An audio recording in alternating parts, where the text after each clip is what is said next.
Back everyone here to our final series of the day. Virtus.pro taking on Viking as the lower bracket for the OGA Dota Pit Season 4 for Europe and CIS. Lacoste, we're going the distance for all of these series. I have to ask, do you expect this to go to 3 games? Can't say, for some of the players, they might be playing until 3, 4 a.m. Aramis just tweeted, starting a series at midnight. So some of the players might be playing on the new patch because for them it's tomorrow. They're like, yeah, we're playing this Kana, Sorla Khan, and the other team's like, the fuck is this? What's happening? Where did that hero come from? Well, yeah, as you could see from the bracket there, we've had a pretty full day of stuff. Na'Vi beating Alliance, OG against Nigma, and of course our lower brackets with Mud Golems defeating Live to Win, moving on to that lower bracket round 2. But we've got a draft for game 1 starting to build up in front of us. Omni, Faceless Void, Lena, all being banned out for now. And Viking, in their showing yesterday, they didn't look particularly good against Nigma. They had a game which looked all right, but kind of got stopped by the Venge Medusa, the Venge and the TB of Nigma. This is the core hero. I think Viking just takes out Vengeful Spirit. Not many teams allowed Viking to get the hands on the hero. Like most of the time, it's just straight up banned out. Okay. So maybe setting up things for around. Mag PA, potentially. And plenty of options to go with the Magnus, though, of course. And the Virtus.pro, on the other hand, what do we expect from them? Maybe a bit of Phoenix to come out? I think they're kind of surprised. I think Virtus.pro was pretty sure they will go with the Vengeful Spirit, so they steal this Phantom Assassin. I think that's a good way to react to Magnus, because Sven Magnus does not seem as great as like Magnus plus other carries, because Sven already has that built-in cleave. You can't have enough of cleave, but you talked about the team fight. Here's the Phoenix. Yeah, big fan of that. And then you're holding on to that carry for maybe a later stage on. Think about, the Troll Warlord, for example, could potentially come out. Are there any other natural like MKB carriers that you would like to see? There's not many that come to mind. Like Faceless Void is one, but he's banned. Yeah, I mean, you can't just go MKB straight away. That's why Phantom Assassin is such a strong hero, because evasion. All right, they will go with Undying. So Viking opening up with 2 big team fight ultis, long cooldowns. On the other side, you can pretty much fight all the time. This is the type of hero that Phantom Assassin is. And Undying against the 2 strength heroes gonna be good. These 2 heroes also don't deal well with the Tombstone. Phoenix can use the egg. This is something that we see when there's a Faceless Void on one side, Phoenix on the other side. If Phoenix is not inside the Chronosphere, he pops that egg, just straight up kind of a counter to Chrono, I would say. Yeah, it really annoys the Faceless Void when he's inside of it. It kind of harks back to the patch like 2 years ago or so, where we had the spam patch, where it was Phoenix, Undying, Shadow Shaman, Clockwork, all of these Venomancer, all of the little things on the map, all the little things that you've got to try and break through, the Plague Wards and the Supernova, and you would have to pick heroes to actually deal with them, like Miranas and stuff like that. All right, now, nobody can really kill Tombstone and Egg, like you say, so we might actually see that Mirana come out in the latter stages. Ench, Timber, Slardar being removed. Yeah, Slardar PA is a pretty damn good combination, isn't it? Yes, it is. And you also do not want to give a Slardar, because you have a mag, so it kind of implies that they will play a melee carry hero, which Slardar really shines against pretty much any melee. So Sven banned out by Virtus.pro. They still think it's a powerful combination. Even with the Hand of Midas that Shad is still very insistent on buying every time he plays Sven. He kind of looks for that more scaling rather than the early burst of active aggression that we see from a lot of Svens with the Mask of Manus and the Echo Saber. I mean, there's still a possibility that Viking picks like Vengeful Spirit and Medusa. Like Medusa is extremely good against the Undying. You focus the Tombstone. You don't get that benefit. You don't get the cleave from Magnus, but it's still possibility. They ban out DM's Mars, which is probably the best Mars player right now from what I've seen. Like what he does with the hero just feels completely broken. You're never safe. You're skewering or you're diving away as this Magnus or Phoenix, and DM's like, no, I'm going to spear you mid Icarus dive. Somehow catch you out of the air. Yeah, he was catching Clockworks, Miranas, whatever has any kind of mobility. He's ready to spear you. Absolutely is. And we're still not sure where, Magnus and Phoenix are heading. Still reasonably open on those two picks. Could be the 5 and 4. Could be the 3 and 4. Never quite sure.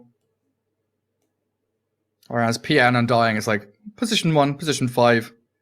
Virtus.pro kind of ticking the boxes there for themselves. And they still ban it out. It's still a possibility.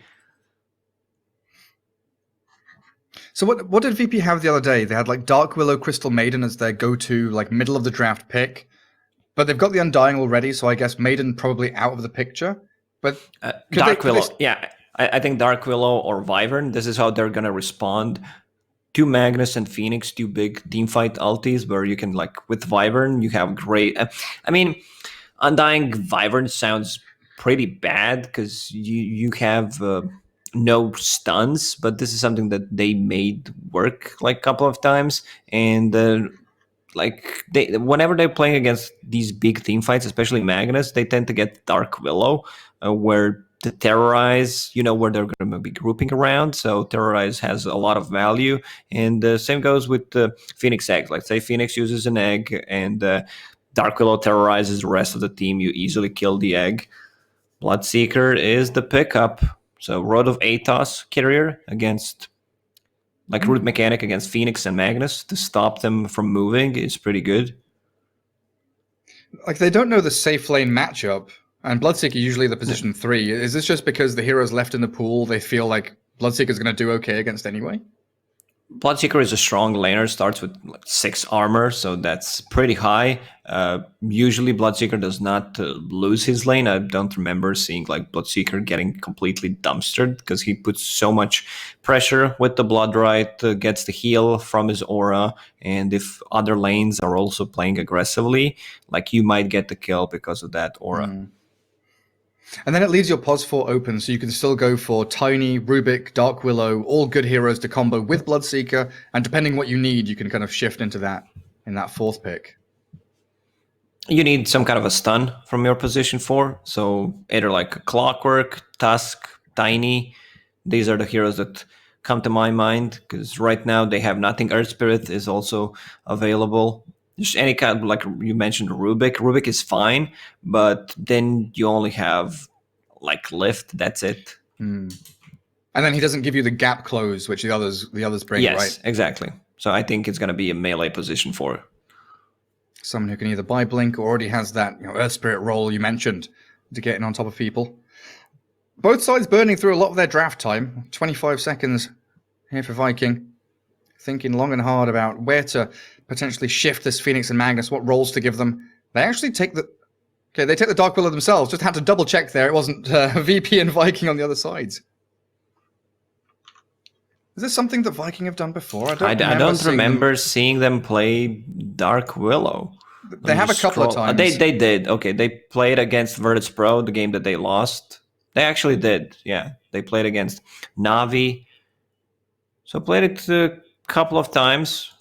Like if someone asked me, I'd probably say no, because for some reason I don't remember. Doesn't strike me as a Viking type of a hero. Yeah, that's what I was thinking as well. And then we then assume that Dark Willow 4 means Magnus 3, Phoenix 5.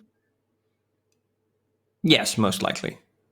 So then we're probably going to have the Arcane's mech from Magnus, try and get that big tanky build. A Shadow Demon for VP. Well, that's a good little save there. So they've got Disruption and Soul Rip to try and keep that PA or Bloodseeker alive in these fights. If you remove team names, like I'm pretty sure most of the people would say that Vikings draft is Virtus.pro's draft and the opposite. Yeah, right? Because it looks like it, yeah. It's like a little glitch in my brain that keeps telling me that they flipped the wrong way around. Morphling for Viking It's a now. really good Morphling game. There's no stuns. Like, he can get the morph off every single time, pretty much. Like, what they can time disruption into blood right. That's their best stun they have. Like Virtus.pro right now, they will need to outplay them hard. I think they put themselves in a really bad spot. Like, if lanes are not going well for them, it's going to be very hard for Undying and Shadow Demon to make the moves around the map. But Virtus.pro, like, save on that Shadow Demon, like, his positioning is extremely good. Like, and they're saving disruptions, itemization. Like, it just feels like a save hero. Save hero with a save. Banning out the Viper. Get rid of that nether toxin that PA hates so much. I mean, Shadow Demon's going to be able to save you from like RP, Dark Willow spells. There's not really anyone to like make illusions of to play aggressively with, though. And the only time, you're wondering kind of where Morphling feels afraid, it's like level 1 and 2. Undying potentially with that Decay and Soul Rip could clap down on the Morphling if you make some rotations.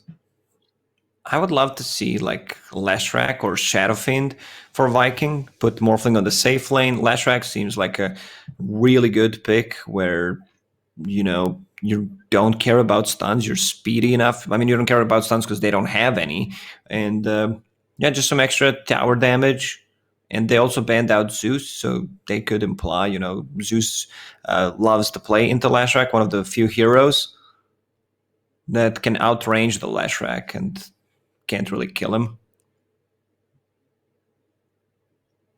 Lifesteal, a final pick for Viking. All right, so they're doing the same thing everyone is doing. Morph mid, Lifestealer as their safe lane. Looks pretty solid for Viking.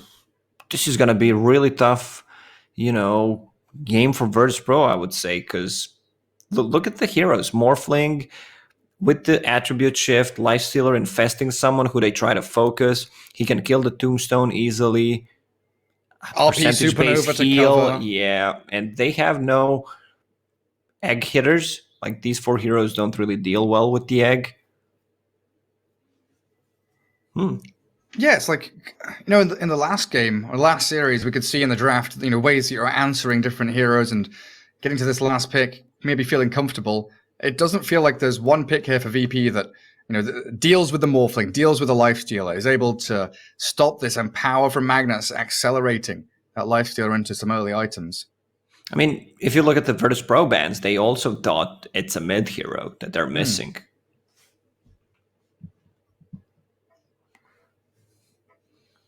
Wait, one. They still don't have any of those things that we mentioned. No egg hitters, no stuns. But the good thing they have is... What is that? Double save OD with the Astral Shadow Demon. This combination was really popular like 2 years ago. OD? Infinite saves, Aghanim Scepter on OD. So you start first, Shadow Demon goes, then you use it again, then Shadow Demon goes again.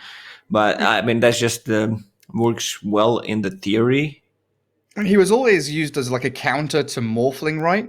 Being able to kind of, when it was the old OD, racking up intelligence with your right clicks. Man, I genuinely can't remember how this bloody hero works now. You get charges from using like Astral and stuff to get your Santa's Eclipse multiplier, and you use that Eclipse to slam down onto these heroes. He was used a couple of times during the Epic League in the last month. Still feels a bit weak compared to the other heroes. What you get from the mid lane. What was the build they went for? Ags most of the time. Like Treads Ags? No, Hand of Midas or anything like that? Couple of nulls. Like, I've seen one OD, can't remember which one, that just wanted to fight with the team because their carry was also like very greedy. So he decided to get 3 null talismans and just fight with the team. Oh, we'll see what GPK gets up to. Outworld Devourer, the Obsidian Destroyer. Good old OD. Epileptic Kid on the Phantom Assassin, Ilias Undying, DM, Bloodseeker, and Save. The Shadow Demon there for Virtus.pro. I just really feel that Viking's Craft covers so many bases. They look super solid. You know, Toby, Magnus, Celery, Phoenix, Aramis, Dark Willow there with Boom, Morphling, Shad, Lifestealer. And Lifestealer, a hero that maybe not directly in a 1v1 against PA doesn't look good, but if you're hitting those timings so early on with Empower, with your Armlet, Deso, even MKB, an item which Lifestealer does like to buy, you could find yourself in a really, really tough spot as VP here. Yeah, you asked which carry hero wants to buy MKB. Like, that's Lifestealer. Yeah, he feels pretty good about it. Yeah, this is actually 0 stun lineup. Into Lifestealer, into Morphling. Like, no this hexes, might no be stuns. a hard game for Virtus.pro. If they want to win this game, they need to outmaneuver them, outsmart them. Outplay them. Well, they've got Disruption and Astral as their TP cancels or actual disables. We'll see what they get up to. Shadow Demon up top with that Bloodseeker. Lifestealer, of course, going to be up there as well on the dire side and probably benefiting from the support of Celery, that Phoenix. Toby Aramis bottom. Morphling against OD in the mid lane. And then PA Undying is that bottom lane matchup as well for Virtus.pro. Also, what is that Undying set? I don't know. What is that? Looks a little bit like Aztec. Like South American. Yeah? It keeps turning around. I can't bloody look at his face. There we go. Yeah, he's got some like nice golden skull stuff going on there. Very handsome looking man. Undying Not going to contest the rune though. Sick looking cosmetics. The battle begins. Yeah, he's got some pretty good stuff. I'm a big fan of the like the coal miner one, you know, with the mining helmet. Yeah. Looking all real fancy. Easy bounty runes for both teams. I actually Nobody, don't know, Gary, because I'm not an Undying player, unlike you. Yeah, I've been playing... I'm getting back into ranked. Been playing a lot of Magnus Pos 5. Get a bit of Undying in there. Just enjoy while it lasts, because I believe Magnus is gonna get some kind of rework or a huge nerf. Empower removed. Replaced by Hugo. A blink ability, so he can blink skewer people. Well, first blood right up top, gonna help secure DM a little bit of experience and get that range creep going for themselves. Looks decent up there as Save is going to be able to chase back Celery on that Phoenix. So they've got the two 1v1s. And bottom lane, something that I think we should point out, we always see from Virtus.pro, right? Is the ability for Epikid and Ilias to get that level 2 as quickly as they can. And they play this very forward, aggressive style to deal with the offlaner. But it does allow Aramis here to drag the wave back. He's just gonna keep it here. I don't think you want to steal too much experience out of your Magnus. How's mid doing? 5-1 against 4-3, so every single time like Morph gets close, if there's a range creep, deny, or a kill, OD will go for it. And I see triple null Tully already queued up by OD. Yeah, absolutely. Going for that early game build. Aramis being harassed back by Ilias a little bit there. Boots up on the Undying. There's also brown booties there for the Dark Willow though. Go on, high fiver. Ilias, don't leave a wonderful woman hanging. That's very, very upsetting. Very rude, yeah. She's just a wee little fairy. Just give her the old high five. Camp up top, blocked by Celery, so no pull is going to come from the large camp. DM and Save. Still playing that double 1v1. And then the mid lane continues to be even, like you're saying. 9-1 against the 10-5. Morphling has the wave coming back up to his high ground, though. Morphling might start to struggle a bit. Like once OD hits level 3, level 5 lowers the cooldown on that Astral. So OD should have much more denies than the Morphling. Doing a good amount of damage there as well, GPK. Keeping his mana topped up with that Essence Flux. And they're trying to jump Toby bottom lane. Doesn't have Skewer. Points in Skewer, yeah. Still level 2, but it looks like PA said, nah, Undying, mate. I've got a creep wave over there that I really need to go and farm. So Toby saved up by Aramis. And it seems like tonight we're getting a lot of these very delicate, slow and deliberate laning stages where nobody really wants to give up anything. No crazy moves. Yeah, slow start to all 4 games so far that we were casting. Bottom lane, Elias is level 2 but does not have mana. Very low on mana. Oh, Does he have a just bought some mango. mangoes and the clarity. He's not yet decided what he wants to level up. Usually we see the Soul Rip, but maybe holding a point there if he desperately wants the Tombstone. Now he goes There for it a is. Decay, Soul Rip, jump in, and they're going to find Toby. The takedown by Ilias. Spilling that first blood for VP. Like right now you would want to die with Undying, or you already used the courier, and he's just gonna body block that camp instead. Bassi, a clarity, has a healing salve for Phantom Assassin. Like Ilias is such a good support. Like he always, the thing you mentioned, they will push the lane, just put the pressure early on, especially when he plays that Crystal Maiden and just secure, which most of the time is paired up with Phantom Assassin. Like if you're playing a pub, you want to play with Ilias. Yeah, he knows what's up. It reminds me of, like, Mimposhka, for example, who was always running around with, like, 3 salves in his back pocket, trying to heal up the rest of his team. He doesn't mind spending money just to keep that laning stage going. A bit of damage coming in onto the Phoenix, though, as Save and DM make the move forward. They kill him off for the poison stacks, mid-dive, actually, so Celery sniped out. A little bit of damage, you say? And that's also an earn charge for Bloodseeker. Oh, true. Bloodseeker in this game, like, could easily go for Spirit Vessel. I would not mind against the Lifestealer. There's also a ton of heal coming out from Phoenix. Bounty runes come in. OD, no bottle, of course. Morphling has one. Yeah, would still prefer, if he gets Power Treads and then gets Rod of Atos and then possibly gets the Spirit Vessel. Go back into it. So you've got, like, Yeah. more active abilities early on. This double bottle for Viking, Toby and Boom both getting one means the double bounty is getting a lot of value on that dire side. GPK's level 6, 3 charges up on his Sanity Eclipse. Legitimately no idea how much mana and how much damage that's going to do. It's going to surprise me and probably going to surprise Boom when it does drop the hammer and land.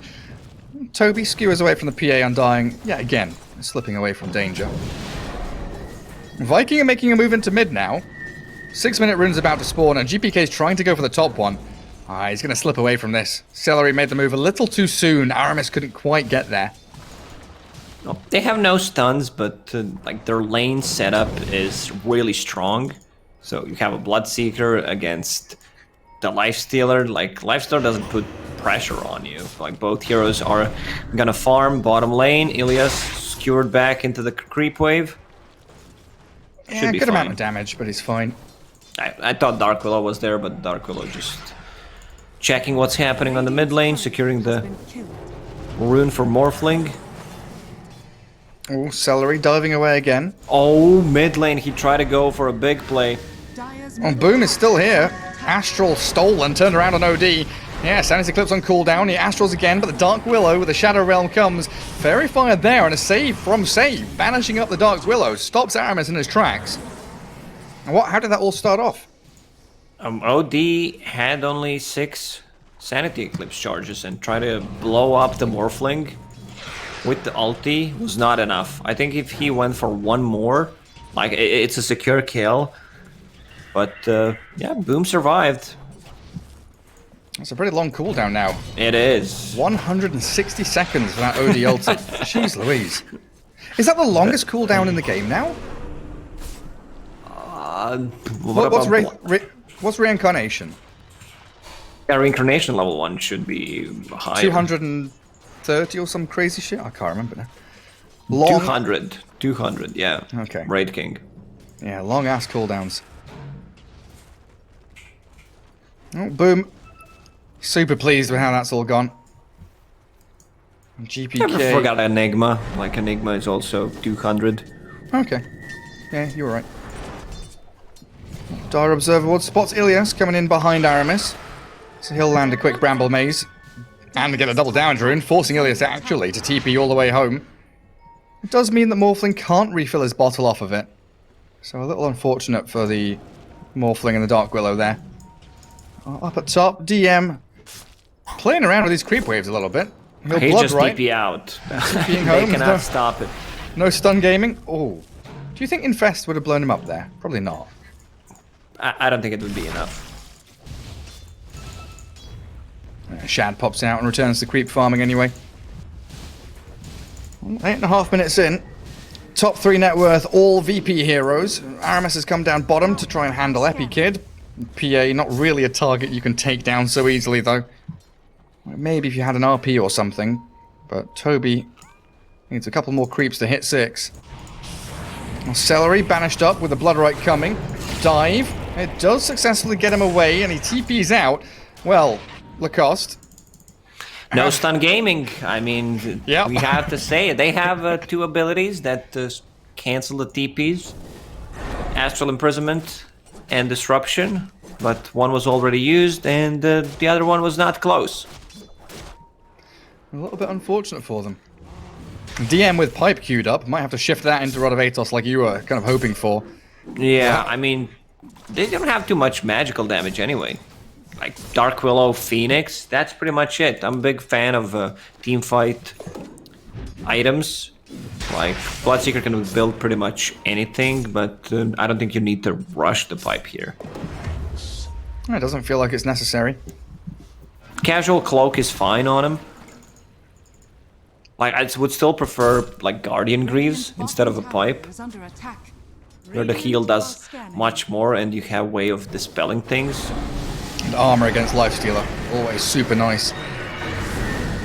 Save starting to make up some stacks as down bottom lane actually GPK getting jumped on. Sally's Eclipse pops out Toby, but the OD is about to fall, surrounded by 4 Viking heroes. PA and Undying not really near enough to stick around to make that fight worth it. And check Aramis, like he is using Tranquil Boots, assembling and disassembling them. Now he stopped, like he had it for a very long time. This is something that Milan does quite a lot, where he does not want his Tranquil Boots to get cancelled, to get the most value out of it. A bit of a lane swap coming out now. Bloodseeker Undying is your bottom lane. Toby returns with Aramis and Celery still here, looking for a team fight. This is all to create space and allow PA to actually get back to that triangle, close in on her Battle Fury, which is 1,000 gold away. Epikid looking for a pretty good timing, top of the net worth. And with a couple of stacks that's been made for him, can actually farm up with the Blur. Yeah, he's gonna be super happy about this game, how it's going. He has Iron Talon, couple of stacks. Like, this is something that PA really loves when there's not much action happening. Like, look at Lifestealer.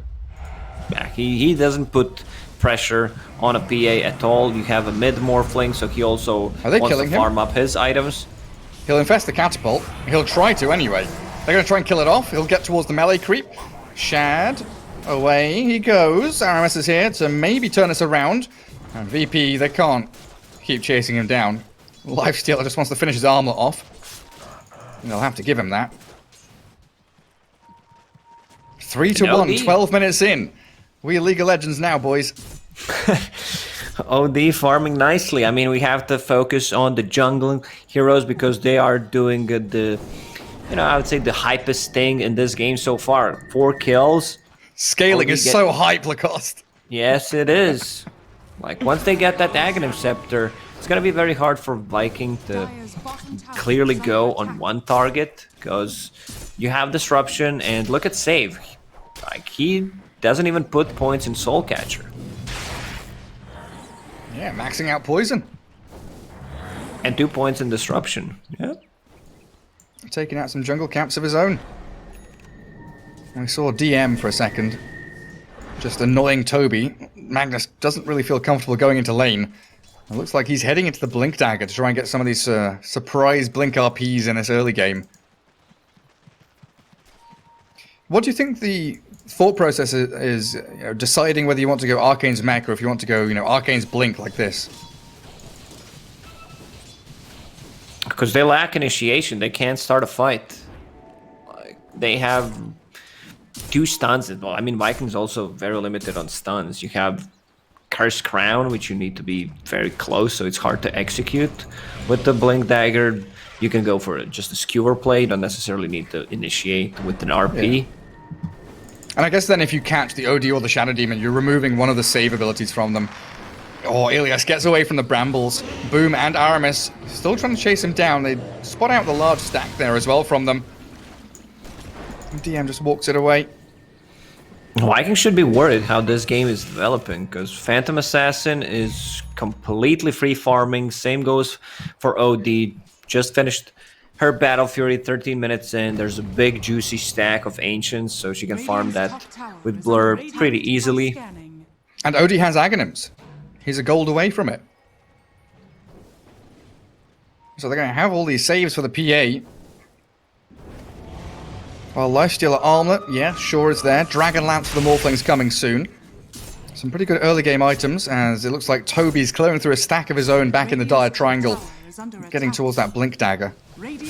I'm not sure if he can or if he wants to take the Ancients.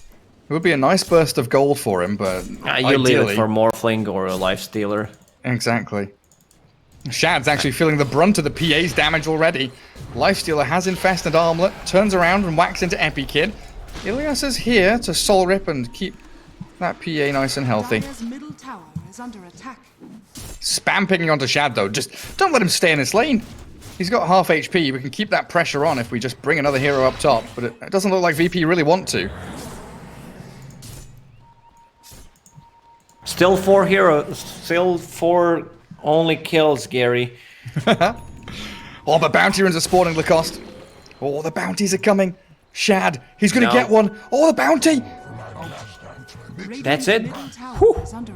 What a play. And back to farming. So, Boom decides to go for a Dragon Lance. Pretty standard stuff, I would say. They also have the opportunity to, like, if this game drags, to get the Aghanim Scepter, turn into Dark Willow. That would be pretty dope. Get those nice Shadow Realm like rocket launcher attacks going for you. Mid lane catapult in onto the Dire tier 1. Oh, the tombstones dropped from Ilias. What a monumental statement of intent from him. Quick little banish from GPK. Try and make sure Boom doesn't get any free moves to defend this tower. Also, oh shit, got him. That is some big damage. GPK slays him now. Demonic Purge onto Shad. Toby, do you have Blink? It's coming on Courier, right? Yeah, he's got Blink and he's got RP. He's ready to jump in. Dodges the blood right. DM's going to find him though, and they get the Decay to cancel any Blink play. Tier 1 tower drops down in the mid lane, and Virtus.pro, they come in, sweep through, get a kill on a massive core hero, get a tower. It's all smooth sailing. Monumental statement when he used that tombstone. Like, I was just, I'll ignore that, but it was a pretty good one, you know. It was pretty stupid, pretty good. Yeah. So you rub off on me, Lacoste. Yeah. Shad will farm up those big ancient stacks. The Cursed Crown will connect, help out with the farming. Armlet into AC, just to buff up the team with some armor against the Phantom Assassin. PA has a BKB queued up. Might still swap things around, see how it's gonna develop. If they get, let's say, a kill or 2, can easily transition that into Roche. Dark Willow has Yule Scepter coming out to her now, so position 4 heroes also scaling pretty nicely, with Save having an Ether Lens on the other side. And Virtus.pro drawing a big old circle around that top jungle. Get into the area of the map where they can control Roshan, control a bit of the farming areas that maybe Viking would love to utilize themselves. Dark Willow up top, Shadow Realm and a smoke, you know, just chilling. He misclicked. Was he trying to Yules, I guess? I don't know. We'll never know. Who are they banished? They've caught someone in disruption, but Bloodright comes too slow. Now the Tombstone forces the Supernova. They're just going to punch it down. It's a level 1 Supernova. Down it goes. The RP lands. They do catch GPK. In comes the Morphling, but he's been saved up by his own Astral. Epileptic Kid gets a double kill now as Aramis falls.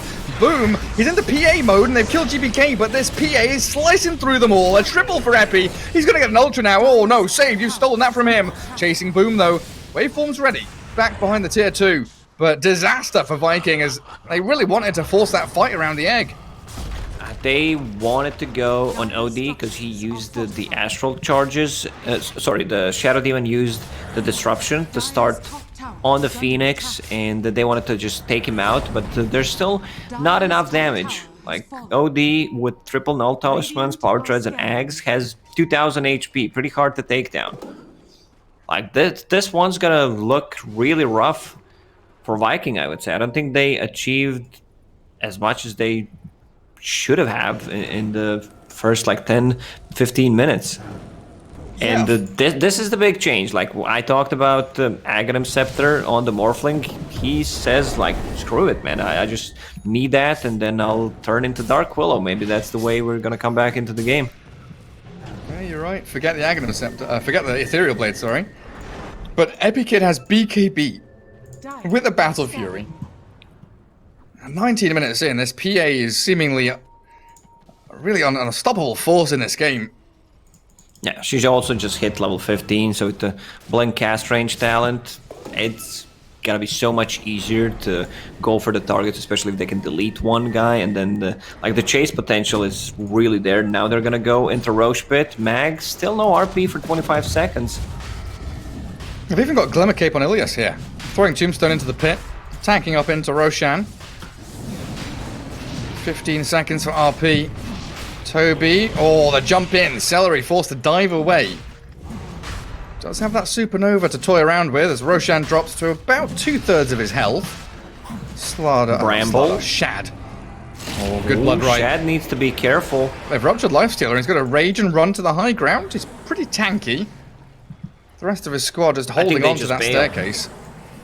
No Tombstone, they know RP is back up, so back to farming. But they will still stick around to see if Viking wants to go in and try to finish it off.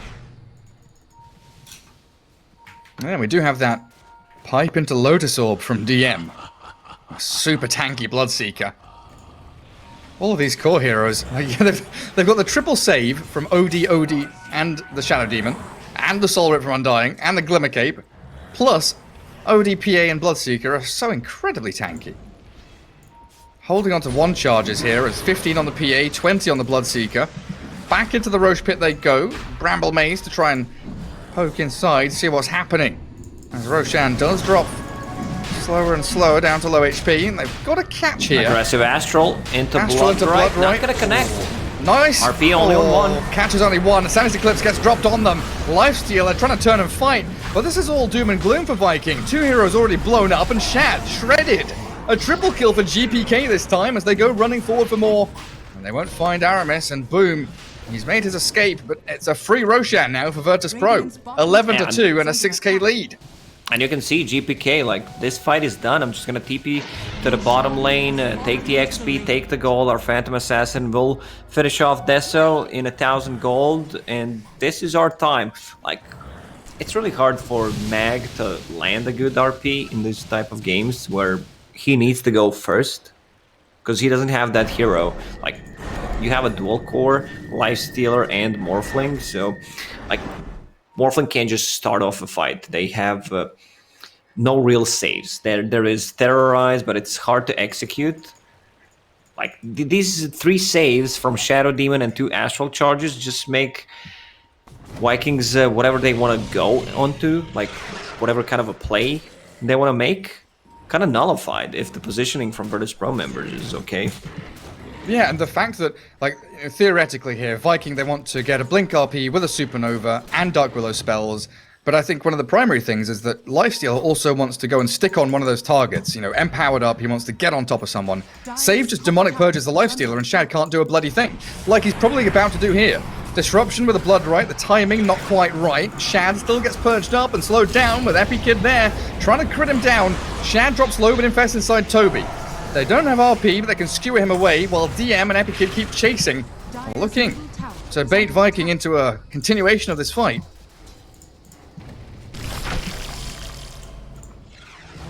Let's see the power of Morphling Aghanim Scepter with the Dark Willow on the same team. Does he turn into Dark Willow or OD? Yeah, that's actually really good. Like, he can turn into OD as well, but I think he made it, you know, so Dire are he can scanning. target allied heroes and get the Dark Willow form. Dire's top Yeah, get tower that Shadow is Realm. under attack. And maybe in a dire situation he can get Lifestealer's Rage as well. Well, some decent options for him. Smoke up from Viking now. Again, trying to get Aramis something getting going. clipped by that silence. And if that dagger hit, that's probably a jump coming his way. Radiant's middle tower is Good under little attack. Yules, though. Keeps him out of danger. And I Back love up that top. Shadow Demon maxed out Disruption, just to lower the cooldown on it.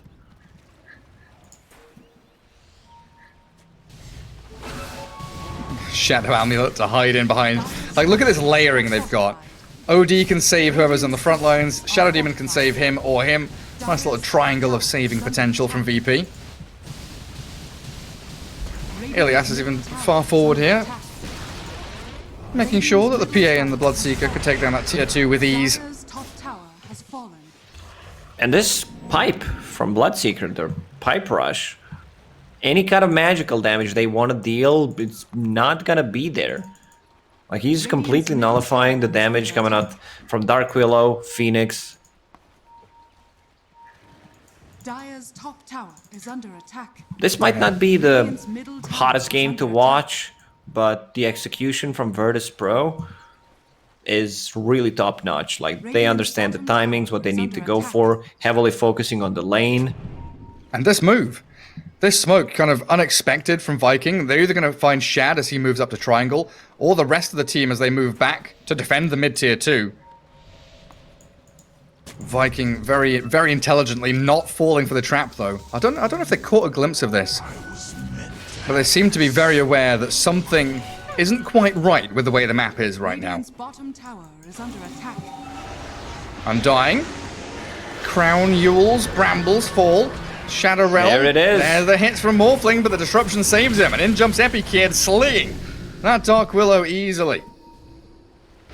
And now they want to get the tier 1 tower on the bottom lane. Phantom Assassin can pretty much solo kill it. Yeah, still has Aegis for 45 seconds. Not under any pressure whatsoever. Dire's bottom Toby tower has and fallen. Boom, they're being pinged out. Shadow Demon and the OD, they want to try and make a jump here. Oh, GPK might just find him. Toby, he's walked into the wrong neck of the woods.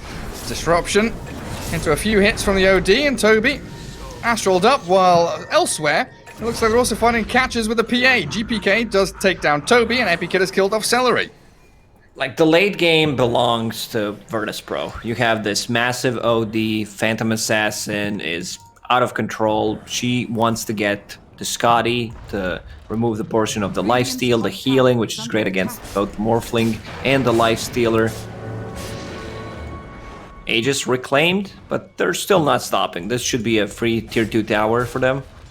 I thought you were going to say a free lane of barracks there for a second. They've got a catapult and a level 20 Phantom Assassin. Oh, they see Shad. Lifestealer, gotta be careful with where you're moving. Bloodright, trying to scout out and clip anyone. Dire's bottom tower is under Boom buying MKB. Shad shifting towards Dire's Abyssal bottom Blade. tower has fallen.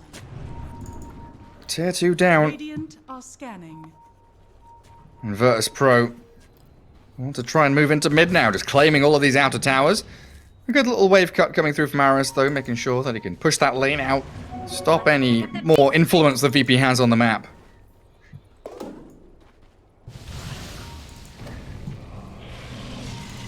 Titan sliver for PA, are you kidding?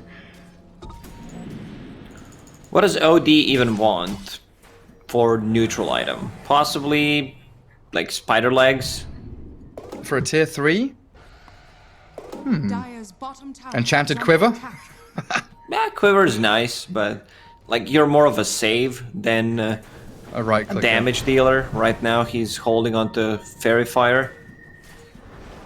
And puts that Quiver in. Okay, getting very close to Hex. I think this is the timing that they're looking for. Second Roche plus Hex on OD and the Phantom Assassin with the Scotty. Yeah, then like a Vlad's on the Undying is going to come soon. They've got that Lotus Orb on the Bloodseeker, so they've got just infinite amounts of layers of saves. It's actually ridiculous the way that Viking just physically cannot initiate onto anybody.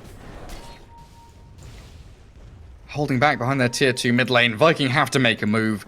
If they, you said it, late game belongs to VP. The longer you wait here as Viking, the worse it's going to get. This 11k lead is only going to keep growing and flourishing for Virtus.pro. At this point, you catch someone, you kill them, it's a win. It doesn't matter who it is. Just get out there and cast your spells. If Viking does not contest the next Roche, I think they are putting themselves in a really bad spot for 5 minutes. In there's still a counterplay when they're sieging the high ground, the Blink Skewer into tier 4 towers, the Bramble Maze. It's still there, but you need to be very careful about whether you want or not let them get that Aegis plus cheese. Here comes the jump. Onto Toby, they force the Skewer back. He pops the Essence Ring, Morphling waveforms back towards his tier 3 tower. Now, Bloodright looks pretty good to zone them away, and the Infest play into that creep allows Lifestealer to No, it's dodge. not time. And that Yules into Cursed Crown doesn't work out, yeah. Also, the Lotus Orb from DM is just gonna work miracles. Like, if you're ever playing against the Dark Willow, like, this is the item to buy. Dire's middle tower has fallen. And this map getting awfully closed in and awfully dark for Viking. Aramis doesn't have any Observer Wards on him. Celery does have one. I just don't know where they can actually move to place them. Like, it feels like they've got to do some like really long, weird smoke to come in behind Roshan like that. Map is just getting smaller for Viking. They might go for this backstab play where they try to take out one of the supports, but I don't think OD and Shadow Demon will be just grouped around each other. Like, this is something they need to be careful about. Oh my god, Celery getting cleaved by that PA through the ancient camp. It's some real spooky stuff for the Phoenix.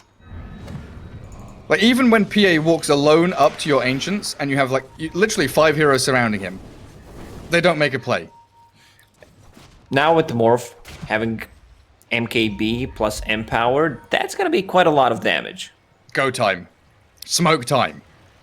Cast your spells time. They don't know, because they don't know when the Roche is going to respawn. It's a pretty long respawn timer. Smoke. Oh, it breaks Getting on Toby. popped. Yeah, they Toby see him. knows. They smoke themselves. VP, they're getting ready to make the move forward. Morphling turns into that Dark Willow. Phoenix and Dark Willow are far off to the left-hand side. Undying is Glimmer Caped up here, and they're trying to cancel the blink, so Toby can't initiate. Waveform, Skewer, run away. They need to escape. Where's Lifestealer? Is he infested inside Toby? He sure is. He's just chilling inside of Magnus. Cool. Scanning. Dire's top tower. Oh, good Shadow Realm. Dodge away. That could have been a crit there. You saw the PA. Oh, Celery forced the Supernova. Bloodright comes, the solo RP. In they go onto the PA, but Epic He's completely fine. Taking a single point of damage. He is literally full HP. The PA doesn't give a damn. And GPK's there with a big old slam. Toby's gone. Boom kills an Observer Ward. That's the one kill they'll get in this fight, because Shad is falling incredibly quickly. They've got Soul Rips and Essence Rings, Glimmer Capes and Saves from Disruptions and Astrals. Boom is falling. 3 heroes down from Viking. And Virtus.pro are just steamrolling through this game. Boom will manage to TP out. No stuns available. All the abilities pretty much on cooldown. And that's it. They lost 4 heroes. Should be quick, not so quick, but easy Roche. Is Phantom Assassin attacking? Yes, she is. Can't even see her considering how big Undying is. So should be really quick, actually. It's very hard for Viking to choose the target, because you have this thing in your head where you're thinking, if I go on him, he's gonna get disrupted. If I go on the other guy, he's just gonna get the Astral Imprisoned on him. So pretty tough, decision making from Viking that they need to make. Like, how do we approach this fight? Like, did they do any damage to the PA? I feel like no damage was done. Like, Epic Kid was just fully, like, got RP'd under Supernova, full HP the entire fight. Yeah. Now has cheese. You see, they didn't even give Phantom Assassin Aegis this time. OD is the one who's holding it. 1,600 crits from the PA flying out now. Well, Viking not giving up just yet. holding on for hope, dear hope. As this Boom Morphling, he is scaling. 15,000 net worth on him and Lifestealer. MKB moving into Skadi next. In terms of ways. Yeah, in terms of numbers, like, okay, OD's in, and someone's gonna be out. Yeah, they're trying to blow up Shad, but Epikid is the one that needs to get the final touch, securing him back to the tier 4s, but Epikid just doesn't really care. A 1600 crit again is there onto Toby. TP's flying through as well. It's Boom nearly blown up by the OD, the Supernova focused down by DM and Epi, and they've got the Astral finding the Boom Morphling. An ultra kill for Epikid, and the Rampage is coming for the PA! They give it to her, and the GG comes straight on after. Yeah, man, Virtus.pro is just that good of a team where they can pick 0 stuns and win a game. Like, maybe Viking should have gone for different mid, someone that, you know, just plays a bit faster Dota, because they were giving free farm to Phantom Assassin. They also wanted to farm, but Phantom Assassin's like, sure thing, I'll just buy a Battle Fury, continue farming, we'll get to the team fight items, rush Aghanim Scepter on OD, so you don't have the clear target to go for. 23-2. The 2 deaths were on GPK's OD very early on in that goddamn game. feeder. DM 0016. Oh my goodness. Well, Lacoste, that was a game 1. It's a best of 3 though here in the lower bracket. Virtus.pro taking on Viking here for Season 4 of the OGA Dota Pit. I think we'll take a 5-minute break and find out what comes up next for Game 2.